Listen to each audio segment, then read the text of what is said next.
Hello दोस्तों, आज हम बात करेंगे वर्गीनियन थ्योरम ऑफ मोमेंट्स की। वर्गीनियन थ्योरम क्या कहती है कि जब भी हमारा कोई भी एक फोर्स है, एक सेम कोप्लेनर सेम प्लेन के ऊपर एक से ज़्यादा फोर्स लगे हों, ठीक है, तो उसको हम बोलते हैं कोप्लेनर फोर्स। तो वही बात है कि अगर हमारा एक प्लेन है तो उसके ऊपर हमारे फोर्स ज़्यादा लग रहे हैं, तो उसको कैसे शो कर रखा है और उसको कैसे प्रूव करना है। सबसे मेन बात यही होती है कि इन चीज़ों का हमने प्रूव कैसे करके दिखाना उस थ्योरम्स को।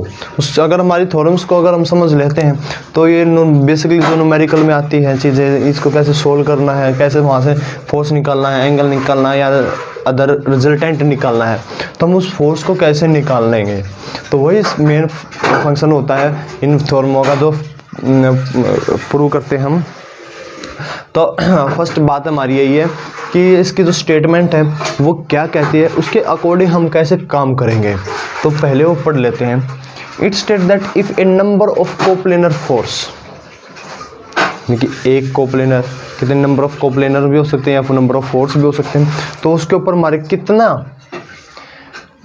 फोर्स लग रहे हैं, कोप्लेनर है उनके ऊपर force are acting simultaneously on a particle, यानी कंटिन्यूसली कितने फोर्स हैं उस पर साइमल्टेनियसली यानी कंटिन्यूस है ऑन ए पार्टिकल कितने हैं। देन उसके बाद जो हमारा अलजेब्रिक सम है of moments of all forces, जो हमारा जितने भी फोर्स है उनका एक अलजेब्रिक सम बनाना है, कितना है F1 plus F2 plus F3 that is same. Then तो all forces and any point in their plane, कोई भी हमारा प्लेन हो सकता है पॉइंट के ऊपर, यानी ये जैसे कि O है, यहाँ पे फोर्स लग रहा है F1 है, F2 है, रिजल्टेंट हमारा R है, angle makes an angle theta बना रखा है।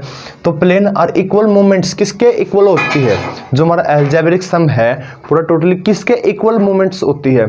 तो देखो moments of their resultant about same point, यानी कि अबाउट सेम पॉइंट मीनिंग ये फोर्स हमारा यहीं से हमारा रिजल्टेंट निकल रहा है और यहीं से हमारा F1 और F2 है।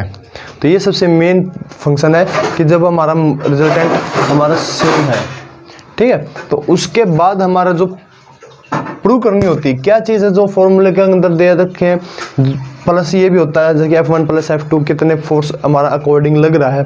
तो सबसे मेन फंक्शन होता है कि moment of force A about O, point A ये हो गया हमारा,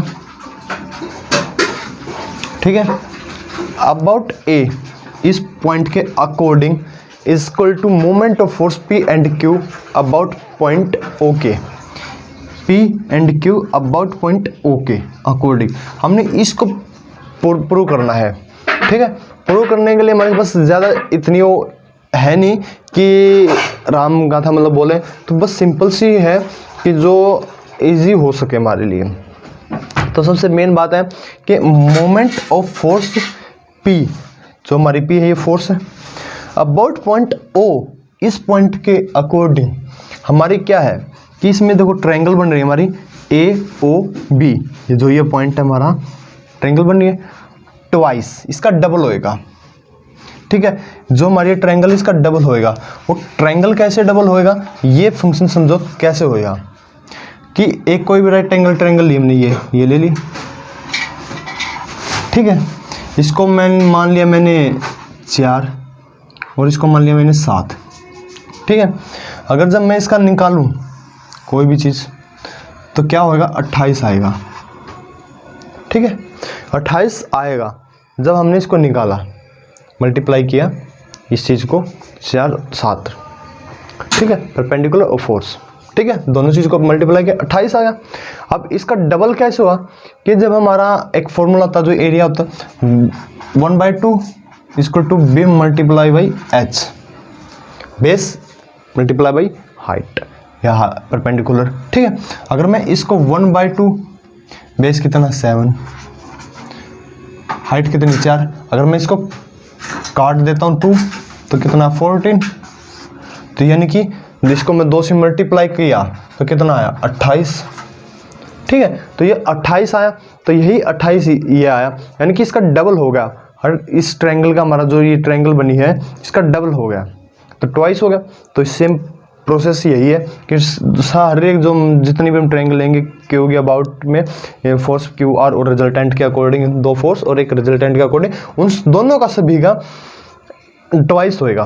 तो सेम क्यू के अकॉर्डिंग हमारा क्यू में क्या है, ये क्यू हमारा फोर्स इधर आया, तो इसमें ट्रायंगल कौन सी है, ये ए ओ सी, ठीक है।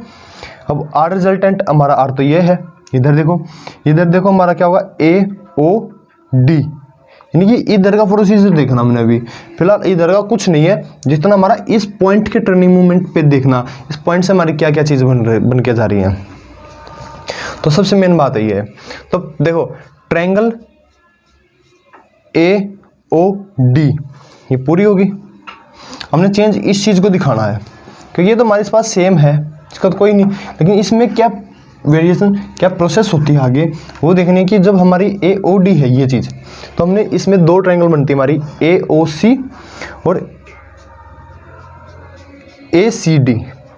ए ओ सी ये वाली ट्रायंगल और ए सी डी ये दो ट्रायंगल जुड़ के हमारी ए ओ डी बनेगी, ठीक है। ये देखो अब हमारे पास क्यू फोर्स है, ए ओ सी हमें चाहिए, ये हमारा एज इट इज रहेगा, कोई दिक्कत नहीं, हमें इसमें कोई वो तकलीफ नहीं। हमारी ए सी डी में है, ए सी डी में हमारा क्या है कि जो ये रिजल्टेंट है डिवाइड कर रहा है, किस चीज़ को रिजल्टेंट डिवाइड कर रहा है, ए बी और डी को, ठीक है। ये नीचे वाली आ गई, इसमें रिजल्टेंट हमारा डिवाइड हो रहा है क्योंकि इसमें दो पोर्शन ट्रायंगल बन रहे हैं, एक ऊपर वाला एक नीचे वाला, तो इसी के अकॉर्डिंग हमारे जो दो रिजल्टेंट है वो डिवाइड हो रहे हैं। तो अब हमारा अब देखो इसमें जो ये ए बी डी में ये बेसियम है, किसमें, सॉरी ए ओ बी में, इस ट्रायंगल में हमारा सेम है। तो यानी कि इस चीज़ को हमने देखो इस ए ओ डी को हमने लिखा ए ओ सी प्लस ए सी डी। अब ए सी डी को मैंने क्या लिखा ए बी डी, इस ए बी डी को मैंने क्या लिखा ए ओ बी। तो इस चीज़ ये चीज़ हमने ऐसे लिखी, तो बस हमने इसको जो हमारी ए ओ बी है इसको यहाँ लिखना है ए सी डी के अंदर। तो यानी कि क्या लिखेंगे टू, इस चीज़ को देखो two multiply by triangle A O C plus A O B, क्योंकि देखो ए ओ सी तो हमारा क्यू हो गया, क्यू प्रूव हो गया, ए ओ बी पी हो गया, तो ये क्यू ये प्लस पी, ये चीज़ हमने प्रूव करनी होती है क्योंकि जब हमारा moment of resultant about A point के अकॉर्डिंग हमने दिखाना सारी चीज़ को, तो हमारी ये सारी चीज़ प्रूव हो जाती है इससे, क्योंकि इसमें ट्रायंगल है, इसमें ट्रायंगल का शो करके दिखाना पड़ता है हमें कि किस पॉइंट के अंदर हमारा टर्निंग मोमेंट हो रहा है। तो ये वर्गीनियन थ्योरम कहते हैं, इसका मेनली रीज़न हमारा थ्योरम जब हम न्यूमेरिकल निकालेंगे उसके अंदर आएगा। तो ठीक है, ओके, तो आज के लिए इतना ही काफ़ी, थैंक्स।